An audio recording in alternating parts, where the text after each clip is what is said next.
হ্যাঁ, আমি চা দিচ্ছি। আর আপনি তোর জ্ঞানানি এটা আমার ভালো লাগে না। আপনি শুধু এই সেই আমি কাজ করি না, আমি আপনার ছেলের দেখাশোনা করি না, শুধু এই নিয়েই ব্যস্ত। এইগুলো বাদ দেন। যাক আপনার চা দিচ্ছি। ও মায়ো গো, বেড কি সোফা! হ্যাঁ, চোপা দেখছো মেয়ের চোপা।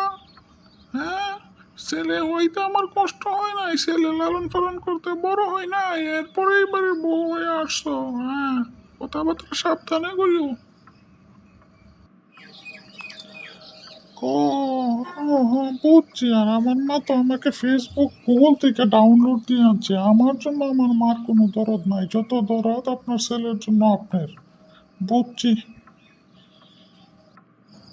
বাবা বাবা বাবা বাবা, পেটির কি চোপা! মাশাল্লাহ মাশাল্লাহ, এত সুন্দর চোপাওলা বউ পাইছি আমি।